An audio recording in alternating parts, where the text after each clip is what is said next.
Hello there, and welcome back for the next video in our series.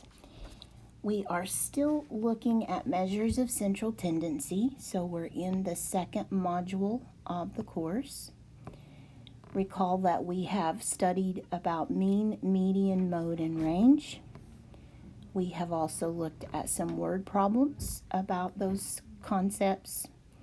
And now we're up to a new concept that's related, but it's a little bit different. It's called a weighted average.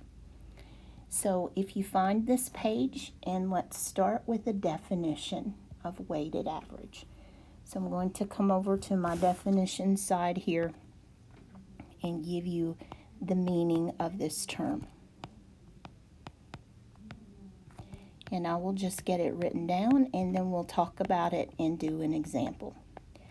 So a weighted average is an average or mean. Remember, mean is another word for average. An average or mean of data in which some items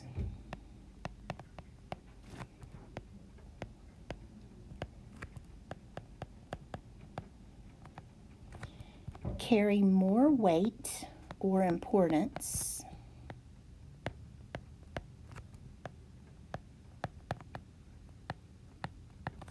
and by weight I don't mean pounds or kilograms, I mean importance than others.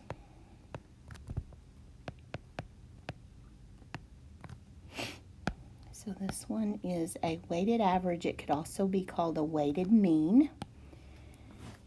It is an average of data in which some items carry more weight or importance than others. And when I was in college, I was very familiar with this concept because most of my classes used a weighted average system. And so I'm going to give you an example related to that experience about my college biology class. In my college biology class, I will take 5 tests. The third test will count double, and the final test will count as triple weight. Here are my scores. I need a 90 to pass. Did I make it? So this is a yes or no question. Well, the first thing I need to notice is that the third test will count double. Let me try this again. My highlighter is too thin. The third test will count double, and the final test will count triple. So when I come down here to my table of scores, my test numbers are across the top, and the scores I made are across the bottom. So remember, the third test, test number 3, counts double. So you have to know what double means, and that means twice, 2 times. And the final 5th test counts triple. So you have to know what triple means. That's a key word. That means 3 times. And then the other piece of information that is so important here is the average. I need a 90 average to pass this class. And remember, average is the same as mean. So we're doing a mean problem. We're doing an average problem. And I'm going to zoom in here so I can see what I'm doing. And remember, you've done these. You know how to find a mean. You just take your scores, and you're going to list all of those on top. We want it to be 90 or more.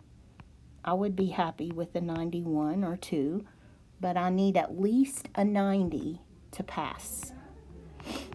So we're trying to figure out if we have enough in terms of an average to pass. So on the top, I'm going to list all of my test scores. So I took test 1 and I only made a 68. That is not a good score in college. Test 2, I did a little better. I at least passed with a D. And then test 3, look what happened. I made a perfect score on test 3. And I get to count it 2 times.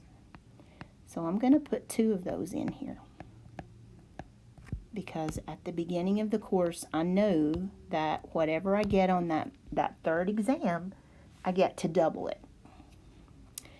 Test 4, I'm getting pretty good score, but I can't double it. I can only count it once. And then test 5, 72 is not that good, and I have to count that one 3 times. So it's as though I took it 3 times and got the same score each time. So here's what my scores turn out to be. Tests 1, 2, and 4 are just plain scores. Test 3 gets counted twice. Test 5 gets counted 3 times. So if you count up these scores, let me try that again.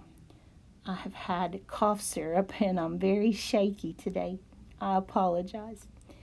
So let's add those on your calculator. Let's just type them in the way that we always have for mean. So 68 plus 70 plus 200s plus 88 plus 72, 72, 72.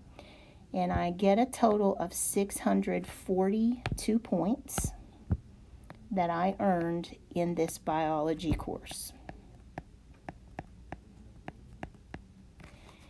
And I know I only took 5 tests, but we're counting some of them more than once, so we're looking at 8 scores. If you count the numbers that I just added up, there were 8 of them. So here's the time to tell. I'm going to say 642 divided by 8. And we want that to be at least 90 or more. That is at least 90 or higher to pass. So I do this problem, 642 divided by 8, and I get an average of 80.25. And so no, this is not greater than or equal to 90. 80.25 is actually less than 90. So this is no. It's actually this way. It is less than 90. And so I did not pass. The question was, did I make it? Did I pass the course? No, I did not pass. So even though I got to count that test 3 twice, I had to count test 5 3 times, and that's what really hurt me. So weighted averages are tricky. You have to really understand how this process works to be able to calculate one of these problems. And I hope that helped you to understand a little bit more about them. On the next page, we will do another word problem, 2 actually. So in the next video, we'll look at some more of these. I'll see you soon.